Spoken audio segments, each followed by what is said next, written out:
حضرت ابراہیم علیہ السلام کئی ہزار برس پہلے کی بات ہے کہ ملک عراق میں بابل نام کا ایک شہر تھا۔ وہیں حضرت ابراہیم علیہ السلام پیدا ہوئے تھے۔ بابل کے لوگ بتوں کی پوجا کرتے تھے۔ یہ لوگ اگرچہ دنیا کی باتوں میں تو بہت پست اور چالاک تھے، لیکن دل کے اندھے تھے۔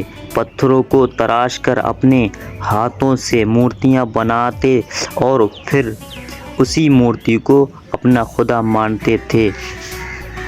اللہ تعالیٰ نے بھٹکے ہوئے انسانوں کی ہدایت کے لیے حضرت ابراہیم علیہ السلام کو پیغمبر بنایا اور آپ پر اپنا کلام نازل کیا۔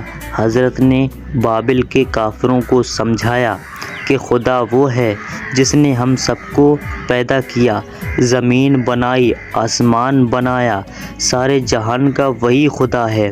وہ اکیلا ہے، اس کی خدائی میں کسی کا ساجھا نہیں، اسی کا نام اللہ ہے۔ تم لوگ صرف اللہ کی عبادت کرو، بتوں کو پوجنا چھوڑ دو۔ یہ بت بے جان پتھر ہیں، یہ ہرگز خدا نہیں۔ جب بابل والوں نے آپ کی نصیحت قبول نہ کی تو آپ نے صاف صاف اعلان کر دیا، اے بتوں کے پجاریوں، تم سب کے سب کافر ہو اور گمراہ ہو، تم پر اور تمہارے جھوٹے خداؤں پر پھٹکار ہے۔ میں تم سے نفرت کرتا ہوں اور تمہارے جھوٹے خداؤں کا دشمن ہوں۔ ایک دن بابل کے لوگ اپنے سالانہ میلے میں گئے ہوئے تھے۔ آپ نے ہاتھوں میں تیشہ لیا اور بت خانے پہنچے۔ وہاں بتوں کے آگے طرح طرح کے عمدہ کھانے دیکھ کر فرمایا کہ اے بتوں، تم لوگ ان پرسادوں کو کیوں نہیں کھاتے؟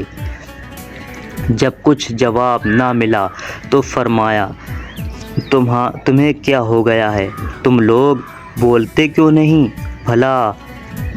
بھلا پتھر کی بے جان مورتیاں کیا بول سکتی تھیں؟ پھر تو آپ نے تیشہ اٹھایا اور بتوں کو مار مار کر چور کر دیا۔ بابل کے کافر جب میلے سے واپس آ کر بت خانے پہنچے تو اپنے خداؤں کا برا حال دیکھ کر حضرت ابراہیم علیہ السلام کی جانی دشمن ہو گئے۔ انہوں نے 60 ہاتھ لمبائی اور 40 ہاتھ چوڑائی ایک بہت بڑا آتش گدھا تیار کرایا اور اس کو چاروں طرف دیوار سے گھیر دیا۔ 1 مہینے تک اس میں لکڑیاں بھرتے رہے، پھر اس میں آگ لگائی۔ جب آگ بھڑک کر اس کے شعلے آسمان سے باتیں کرنے لگے تو ان کافروں نے حضرت کو آگ میں ڈال دیا۔ آپ کے پہنچتے ہی رب العالمین کا حکم ہوا کہ اے آگ، ابراہیم کے حق میں ٹھنڈی ہو جا۔